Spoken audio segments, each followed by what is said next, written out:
Voltando, nós temos aí agora a teoria, né, de Nestório, tá? Então, o que que ele diz? Então, essa teoria apareceu no século 431. Então, Nestório, seu fundador, negava a união verdadeira entre as duas naturezas de Cristo. Ele atribuía a Cristo duas partes ou divisões, uma humana e outra divina. Quando Jesus estava dormindo, por exemplo, era a parte humana que dormia, mas quando acordava e repreendia os ventos, era a parte divina que estava em ação. Assim explicava na história a pessoa de Jesus Cristo. Então, essa ideia, logo se vê, é muito errônea. Jesus não se divide em duas partes, tá? Jesus não, com certeza não era assim a vida de Jesus. Ele não operava parceladamente. Não é que ele agisse ora por meio da natureza humana, ora por meio da natureza divina. Então, quando agia, agia com toda a sua personalidade, não só com a natureza divina ou com a humana.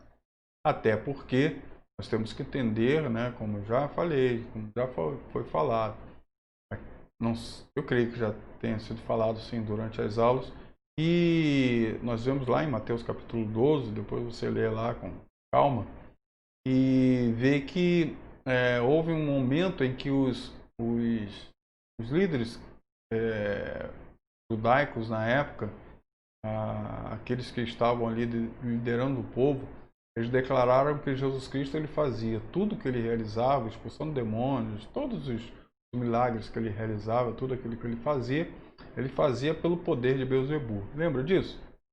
E o que acontece? Ele deixa bem claro nesse momento, ele deixa bem claro nessa fala, que tudo que ele fazia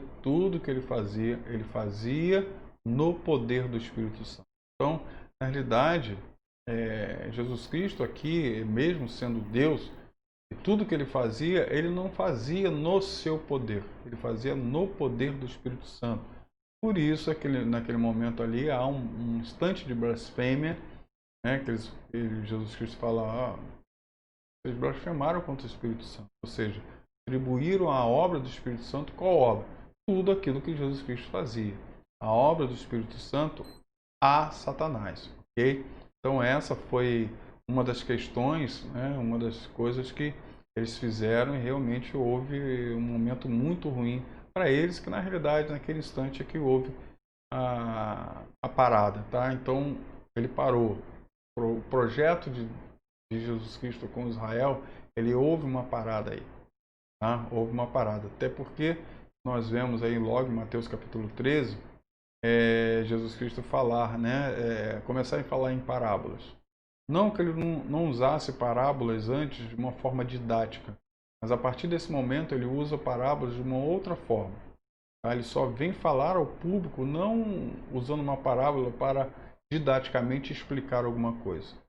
Ok? Mas ele vinha falando em parábolas para realmente confundir. E ele mesmo fala, quando os discípulos perguntam, mas por que você está falando parábolas ao povo? Ou seja, por que você está falando de uma forma que o povo não entenda?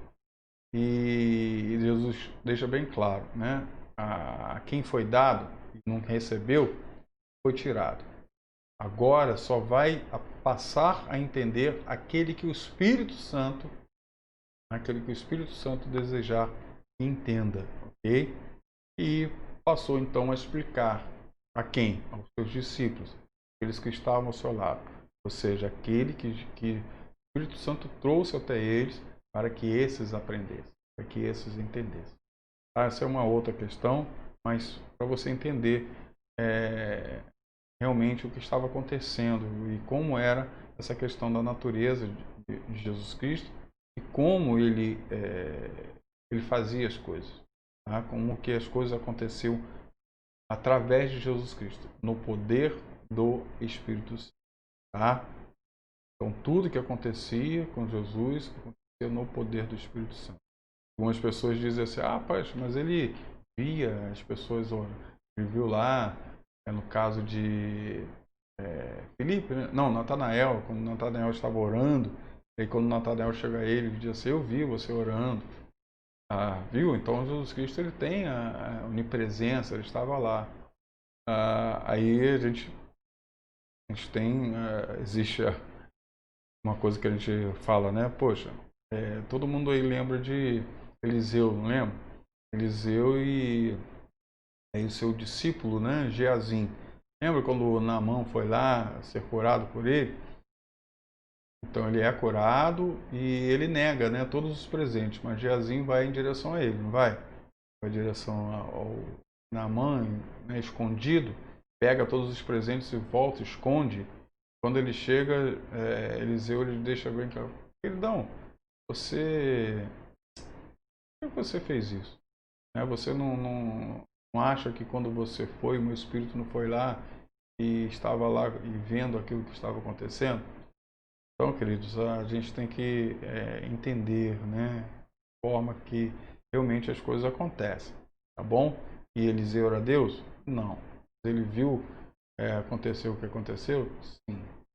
Bom, então como que Eliseu fez aquilo? No poder do Espírito Santo.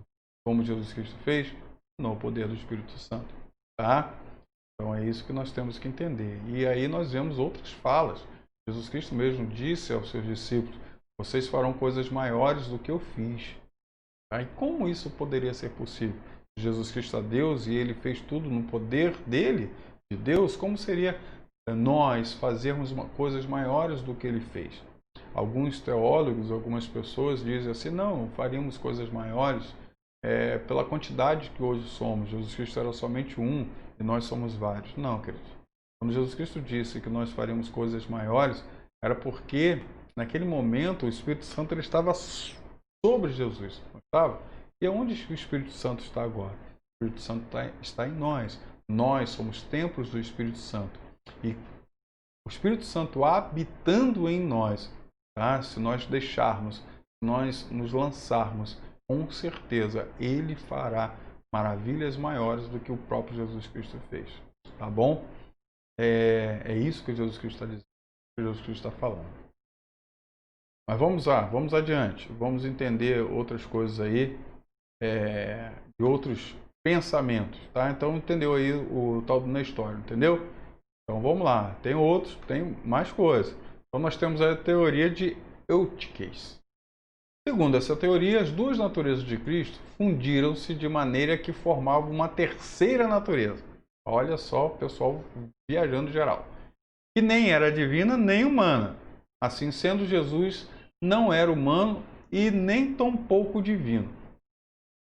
Temos assim todas as teorias errôneas, que os ebionitas negavam a realidade da natureza divina de Cristo, ao passo que os docetas negavam a realidade da natureza humana, Ário negava a integridade da sua natureza divina, está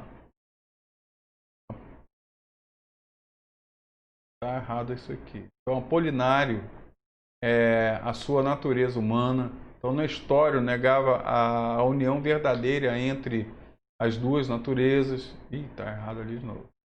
Dividindo Jesus em duas partes, tá? Uma divina e outra humana. Enquanto Eutíquez fundia as duas naturezas de Cristo, formando uma terceira natureza que não era humana nem divina. Então, todas essas teorias, né, elas são errôneas. Nada delas, nenhuma dessas teorias, na realidade, fala a respeito da realidade de quem Deus é. Tá? Nenhuma delas, tá bom? Mas vamos a seguinte. Então, vamos falar sobre o que é verdade, o que é certo, então. Então, nós temos aí as duas naturezas de Cristo. Então, nesse estudo, queremos provar pelas Escrituras que Jesus não só tinha duas naturezas, divina e humana, mas também que cada uma destas era real e perfeita. Então, a Bíblia fornece-nos provas abundantes a esse respeito. Então, nós temos aí com relação à humanidade de Cristo. Então, a realidade da humanidade de Cristo, então tratemos em primeiro lugar a realidade dessa humanidade, tá? Sobre o que as Escrituras nos representam. Tá? Então, o que ele fala a respeito dessa humanidade?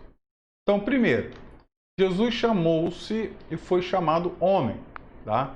Porém, agora, procurai matar-me, a mim, um homem, e vos tenho falado a verdade que Deus tem ouvido. Abraão não fez isso?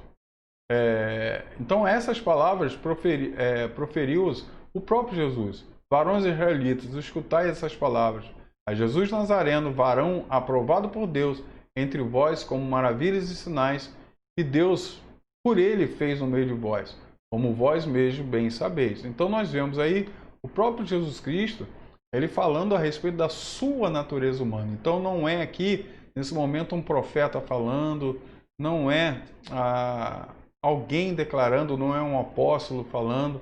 Nesse instante aqui, é o próprio Jesus falando da sua natureza. Eu sou homem, a mim, um homem. Então ele declara, Jesus Cristo declara a sua natureza. Então Jesus possui elementos essenciais da natureza humana, isso é, corpo natural e uma alma racional. Em todos esses textos bíblicos que nós temos aí, não temos tempo para lê-los, mas todos eles falam dessa natureza divina, essa natureza natural de Jesus Cristo, ok? Então fala de Jesus Cristo como um corpo natural, um corpo que dormia, um corpo que se cansava, um corpo que comia, um corpo que tinha fome, um corpo que tinha sede. Então era a parte natural de Jesus Cristo, ok? Então Jesus tinha poderes que pertenciam à natureza humana. Ele sentia fome, ele tinha cansaço, então tudo isso Jesus Cristo tinha. Então Jesus tinha uma mente humana, ele pensava e conhecia, Jesus sentia amor, Jesus sentia indignação. Então poderiam multiplicar essas citações a respeito, pois são elas abundantes e provam sobejantemente que Jesus tinha todos os elementos que constituem a natureza humana. Okay? Então, se nós formos estudar, é inegável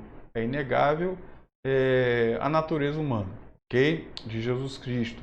Fica até mais fácil, de uma certa forma, entendermos que Jesus Cristo, né, se nós pudermos parar assim, olhar de repente algumas colocações daquelas que nós vimos anteriormente, que Jesus Cristo, ele era mais homem do que Deus, ok?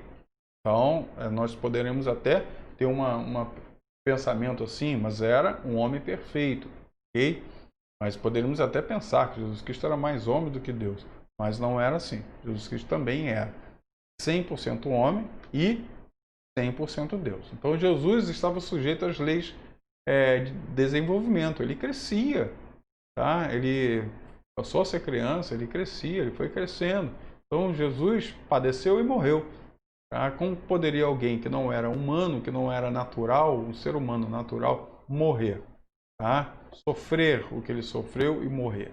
Então acabamos de ver dessas passagens que as Escrituras provam a realidade da humanidade de Cristo. Tá?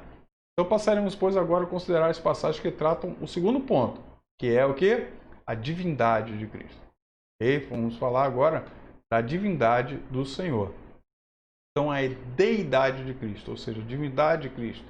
Tá? Então, o Novo Testamento estabelece muito claramente, tá? De forma muito clara, a deidade de Jesus Cristo pelo seguinte modo. Então, mostrando que Jesus tinha conhecimento da sua própria deidade. Então, nós vemos aí João 3, 12, 13, João 8, tá? João 14, esse texto aí bem conhecido. Vamos pegar ele para nós vermos. Então, João 14. Deixa eu achar aqui João. Claro, João da minha Bíblia. Opa, tá chegando. Meu Deus. Isso é falta de Bíblia papel, tá? A gente fica com a Bíblia de manual, né? No manual não, no telefone, aí a gente acaba esquecendo de manipular a Bíblia direitinho, tá? Não que você não possa usar a Bíblia no telefone, não tem problema nenhum não, tá? Eu uso constantemente, mas aí a gente acaba às vezes perdendo, né? Noção, não sabe a direção, os livros como estão, é interessante. Mas vamos lá. E disse Jesus, olha só, vamos ler a partir do versículo 3. E se eu for ver e preparar-vos lugar, virei outra vez e vos levarei para mim mesmo, para que aonde estiver estejais vós também. Vejo vós sabeis de onde vou e conheceis o caminho. Disse-lhe Tomé, Senhor, nós não sabemos para onde vais, e como podemos saber o caminho? E Jesus Cristo fala essa frase tremenda, né, que não vou ter tempo aqui para explicar, mas disse-lhe Jesus, eu sou o caminho, a verdade e a vida. Ninguém vem ao Pai senão por mim. Então olha só o que ele fala. Ninguém vem ao Pai senão por mim. Entre os discípulos existia um espertinho chamado Filipe, que era bem espertinho mesmo. E ele prestou atenção naquilo que Jesus Cristo falou. Ninguém vem ao Pai senão por mim. Então Felipe começou a olhar assim. E se vós me... Ele continua falando, se vós me conhecesses a mim, também conhecerias o meu Pai. E já desde agora o conheceis e tendes visto. E disse Felipe, olha só, já com, né, aquele ponto de interrogação na cabeça, a pulguinha atrás da orelha, ele olha assim e pergunta, Senhor, mostra-nos o Pai, é o que nos basta. Ou seja, para acabar essa discussão, para acabar essa questão, mostra-nos o Pai. Aí eu fico imaginando, né, Jesus Cristo dando aquele sorrisinho de canto de boca e disse-lhe Jesus, estou há tanto tempo convosco e não me tendes conhecido, Felipe. Quem vê a mim, vê o Pai. Como dizes, mostra-nos o Pai. Não crê tu que eu estou no Pai e o Pai está em mim? Essas palavras vos digo, não as digo de mim mesmo, mas o Pai que está em mim é quem faz as obras. Ok? Então, é interessante nós entendermos esse contexto todo e vermos essa resposta, onde Jesus Cristo ele mesmo fala, poxa, Felipe, eu estou com tanto tempo contigo, você ainda não me conhece, né? Eu e o Pai somos um. Ou seja, eu sou Deus. Como o Pai é Deus, eu sou Deus. E aquele que está em mim, tá? Aquele que está em mim é que faz todas as obras. Ou seja, quem estava em Jesus Cristo? O Espírito Santo. É Ele que faz todas as obras, que também é Deus, ok? Então é muito interessante nós vermos isso. Então Jesus Cristo ele deixa, né? Fala isso aí. Esse texto é tremendo como fala dessa divindade. Então, vamos lá. Então a união das duas naturezas numa só pessoa. As Escrituras apresentam Jesus como uma só pessoa, que se une às duas naturezas, divina e humana, e cada uma delas perfeita quanto à essência e quanto aos seus atributos. Essas duas naturezas, inseparavelmente unidas numa só personalidade divina humana, constituem para nós um mistério. Tá? Realmente não tem como entendermos isso na sua plenitude. É-nos impossível explicar a união dessas duas naturezas numa só pessoa. Realmente não tem como. Mas as provas que encontramos são tantas que não podemos duvidar desta verdade. É o erro de dividir a pessoa de Jesus Cristo em duas ou em duas partes. É tão patente que devemos ter todo cuidado a fim de não praticarmos. Alguns dizem, alguns grupos aí até de New Age, né, Nova Era, e o que aconteceu com Jesus Cristo foi o que aconteceu com outros humanos, outras pessoas no decorrer da história, tá? É que Jesus Cristo ele era um homem normal e em determinado momento da sua história o espírito crístico, tá? Então Jesus era um homem normal, tá? Em algum momento da sua história, no caso aí seria no momento do batismo, o espírito crístico desceu sobre ele, se apossou dele e a partir desse momento ele passou a ser Jesus o Cristo. Então eles atribuem essa questão da mesma forma que a Krishna, a mesma forma que a Buda, a mesma forma que Maomé, a mesma forma de alguns outros. O espírito crístico desceu sobre eles. Tá? Então nós sabemos que Jesus Cristo não é essa pessoa. Não é esse ser humano que desceu em determinado momento o espírito crístico. Então Jesus Cristo, ele já, quando veio, ele já era Deus, sempre foi Deus. Okay? E quando ele nasce aqui, aí o Deus se une à humanidade. Então, a partir deste momento, Jesus Cristo ele deixa de ser somente divino e passa a ser divino humano, eternamente. Tá? Eternamente. E ainda que não possamos explicar satisfatoriamente esse fato, devemos aceitá-lo, porque a palavra de Deus diz isso. Então, visto que a Bíblia nos ensina com certeza, com clareza e autoridade a respeito dessa questão, tá bom? Então, os dois estados de Jesus. Então, o estado de humilhação. Primeira coisa, vamos lá entender. Então, não vamos despender muito tempo com as várias teorias a respeito da humilhação de Jesus Cristo, tá? Quanto o verbo se fez carne. Porque nenhuma delas explica suficientemente esse fato. Não tem como nós aprendermos tudo, tá? E existem várias teorias, a gente não vai perder muito tempo com isso. Então, ainda mais, já vimos que esta união da natureza divina com o humano continua porque ela é indissolúvel e eterna. Tá? Então, depois que houve essa união, aí essa questão que dá um nó na cabeça, tá? Essa questão de dar um nó na cabeça, porque quando a gente entra no conceito do eterno, a gente não está na questão do infinito. Infinito é algo que teve um início e nunca terá fim. Nós somos infinitos, vamos dizer assim, tá? Mas Deus é eterno. E eterno significa que nunca teve início nem fim. Então, quando Jesus Cristo ele volta depois da morte, ele sobe aos céus e volta à eternidade, ele volta ao início como homem. Também. Tá? Ele volta ao início como homem, como o início, tá? Ou seja, ele vai para a eternidade como homem.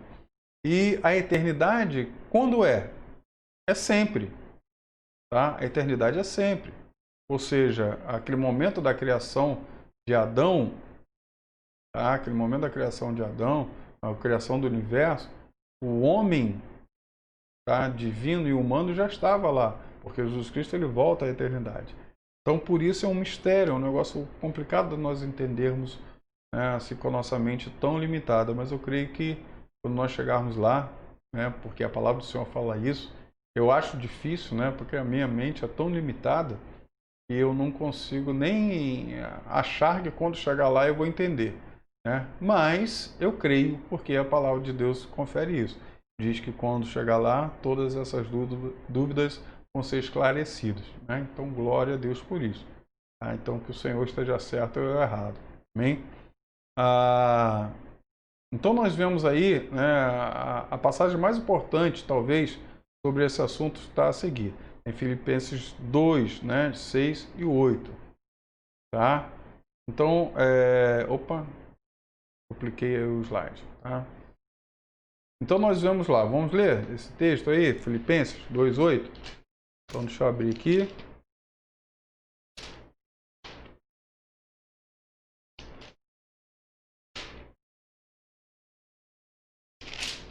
Filipenses 2, 8. E diz assim: E achado na forma de homem, humilhou-se a si mesmo.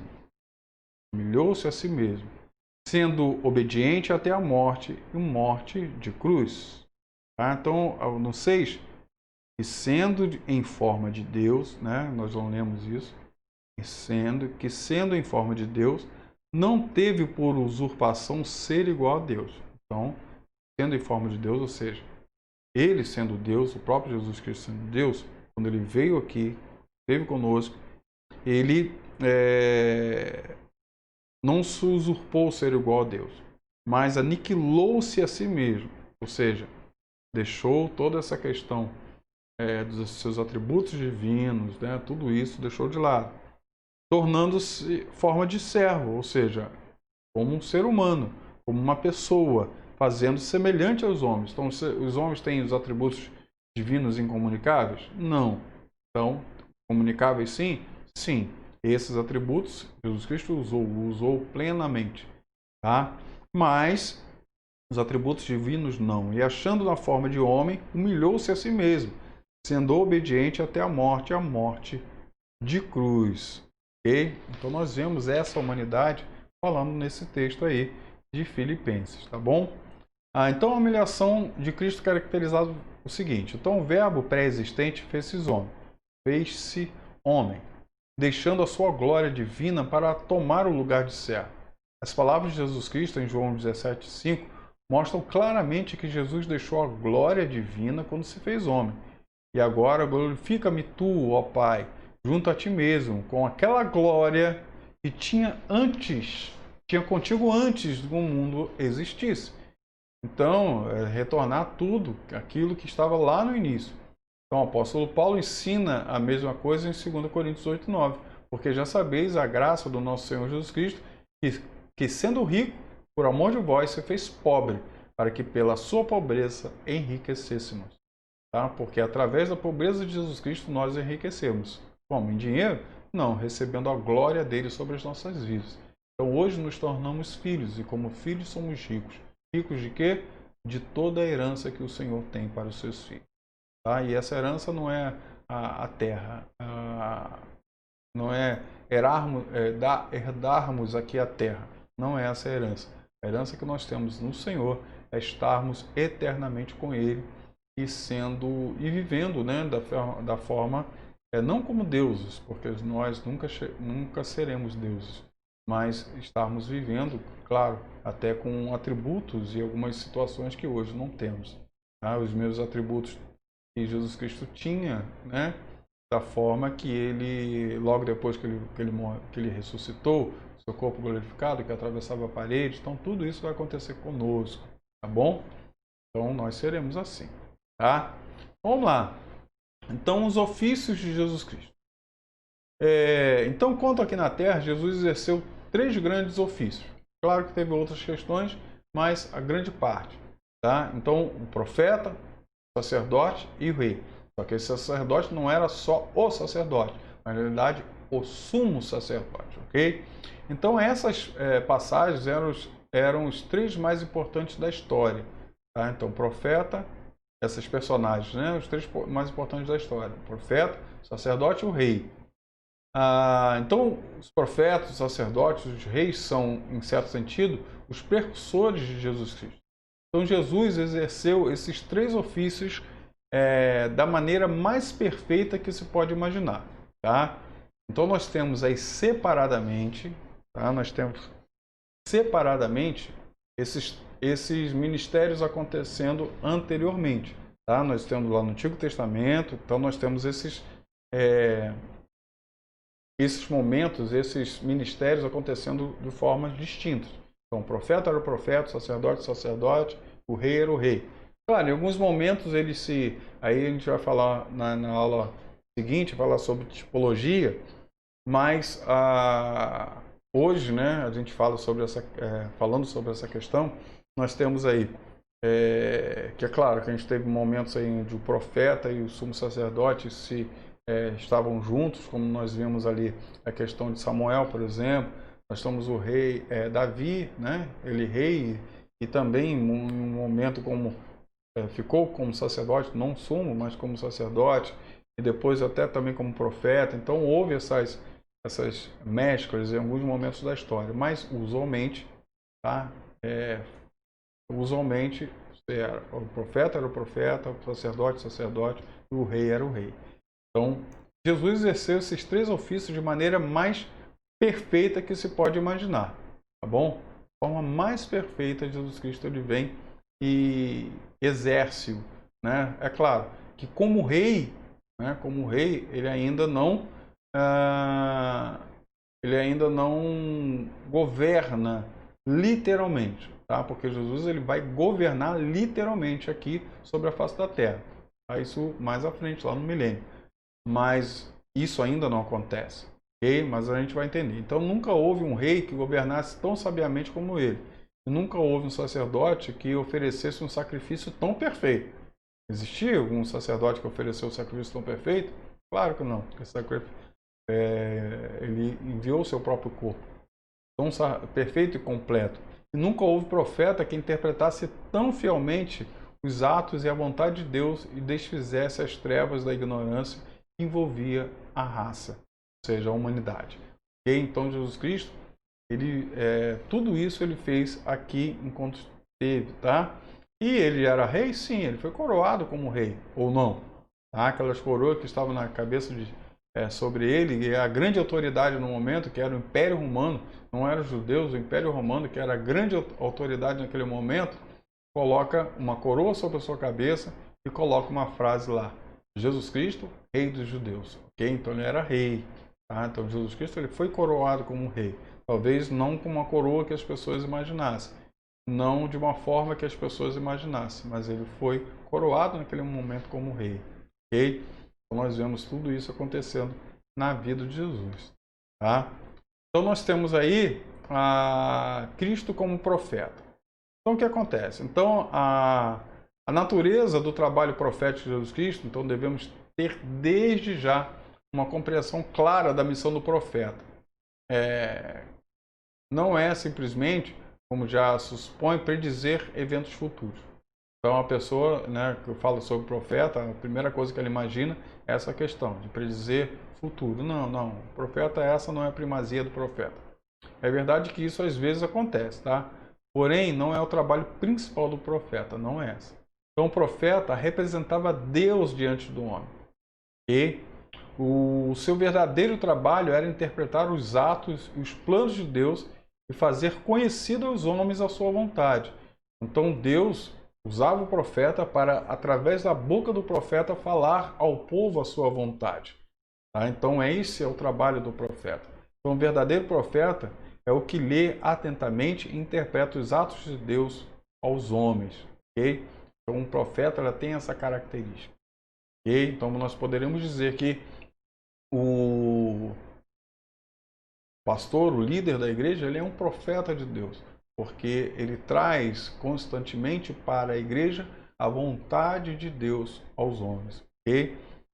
Vontade de Deus aos homens. Então, isso é bem interessante. Tá? Vamos lá. Então, como profeta, vocês entenderam, né? Mas não temos somente como profeta. Então, nós temos Cristo também como sacerdote.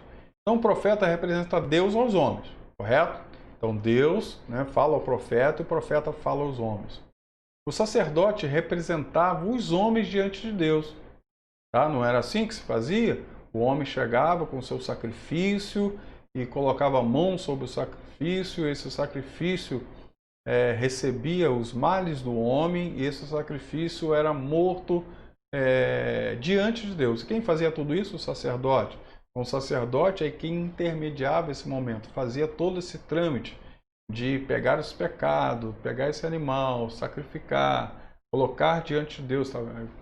Dizendo, olha, sim, Deus, olha só, o pecado daquele cara foi morto agora, acabou o pecado, tá? Na verdade não acabou, foi encoberto, né? Quem acabou com todos esses pecados foi o sangue de Jesus Cristo, mas o pecado está lá, né? Então já não cai sobre ele mais esse pecado, então cai sobre esse animal. Então o sacerdote fazia isso, né? Esse trâmite entre Deus e os homens, tá? E que felicidade, né? Temos Jesus, a união da natureza divina com a humana. Então, devido à sua relação íntima com Deus, Jesus era profeta ideal. E devido à sua relação íntima com o homem, vemos que ele também era o sacerdote ideal. Olha que maravilha. E no Velho Testamento, o sacerdote era um homem escolhido para ser o mediador entre Deus e o homem, né? Como eu acabei de falar. Então, o sacerdote cumpria o seu ofício oferecendo sacrifícios, não era? E fazendo intercessões. Mas, como sabemos, os próprios sacerdotes eram homens imperfeitos. Eles também pecavam, eles também erravam. E antes de oferecer o sacrifício pelos outros, ele tinha que oferecer primeiramente sacrifício por si mesmo. Tá? Então, o sacerdote ele tinha que oferecer sacrifício por ele. Mas Jesus Cristo nunca precisou fazer isso, porque ele era perfeito em tudo aquilo que ele fazia. Tá? E temos aí Jesus Cristo como rei. Vimos páginas atrás que Jesus Cristo, além de profeta, sacerdote, era também rei. Em virtude desse ofício, Cristo há de reinar sobre todas as coisas, assim no céu como na terra. Consideremos os seguintes passos bíblicos que se referem ao reino universal de Jesus Cristo. Eu, porém, ungi o meu rei sobre o meu santo monte de Sião. Recitarei o decreto. O Senhor me disse, tu és meu filho e hoje te gerei. Pede-me e eu te darei as nações por herança e os fins da terra por sua possessão. E quando o Filho do Homem vier em sua glória e todos os santos anjos com ele, então se assentará no trono da sua glória e todas as nações serão reunidas diante dele e apartará uns dos outros, como o pastor aparta os bodes das ovelhas. Mateus 25. E chegando-se, Jesus falou-lhe dizendo, é-me dado todo o poder no céu e na terra. Então nós vemos essas falas de Jesus Cristo. Deixa eu pular aqui um slide. Tá? Então essa fala de Jesus Cristo, entendendo que Jesus Cristo, ele é rei. Okay? Então ele já foi ungido rei, já foi coroado como rei. Ele estabelece o seu reino, ele está estabelecendo o seu reino, tá? Mas haverá um momento onde nós lemos aqui e toda a terra, né, será governada com ele. Esse momento ainda não chegou. Chegará, mas ainda não chegou. Esse momento do reinado, onde todas as nações se curvarão ao Senhor Jesus Cristo. Isso ainda vai acontecer. Então Jesus Cristo, ele é rei de um reino, tá? E ainda está somente nas regiões celestiais, ok? Mas que ainda não se tornou efeito, ou seja, fato, aqui sobre a face da terra. Mas haverá. E quando ele vier reinar, ele virá com seus anjos e com seus santos. E quem são esses santos? Exatamente, a igreja gloriosa do Senhor. Eu e você, ok? Então, só para terminar, a gente vai dar uma faladinha sobre a pré-existência de Cristo. Então, Cristo, ele sempre existiu, como já foi falado, tá? Então, Jesus Cristo, ele estava lá desde o início, tá? Tudo que foi feito através dele. E quando nós temos aí no Antigo Testamento alguns momentos onde nós vemos o anjo do Senhor aparecendo, tá? O anjo do Senhor, ele tornando carne ali, estando se materializando, vamos dizer assim. Nesses instantes, quando a Bíblia fala o anjo do Senhor, é o próprio Deus, ou seja, o próprio Jesus Cristo se materializando, Cristo estando ali entre os homens. E nesse momento nós vemos coisas interessantes.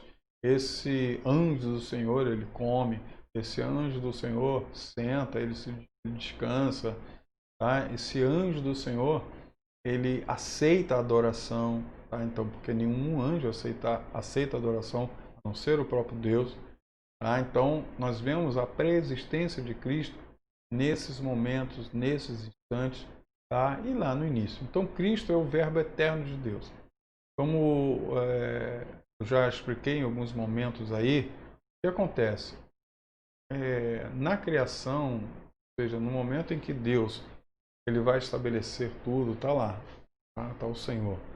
Existe algo que nós entendemos, né? E Deus está lá, então houve um momento, não que Jesus Cristo ele nunca existiu, não, ele sempre existiu, ele e o Pai é um, tá? Mas no momento, houve um instante em que na eternidade, que quando tudo foi colocado em prática para acontecer, tá? Todo o universo ele foi criado. Então, uma porção ele sai do Deus, né? Vamos dizer assim, tá? Uma porção sai do Deus, não que seja criado, mas ele solta de Deus, vamos dizer assim, e toma uma matéria, tá?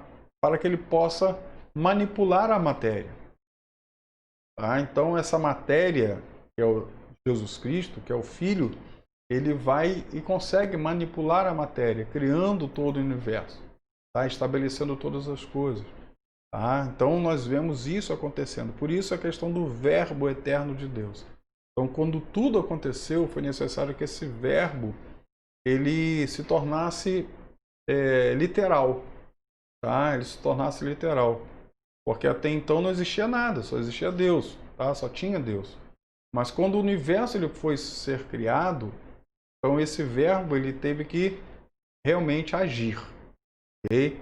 Então, uma parte material, vamos dizer assim, tá? Não a matéria como a nossa, não do nosso jeito, essa matéria aqui que nós temos, mas uma matéria diferente, né?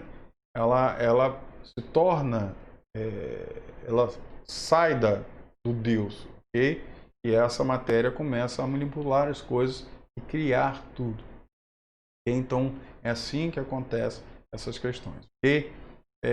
Não sei se me fez entender nesse quesito.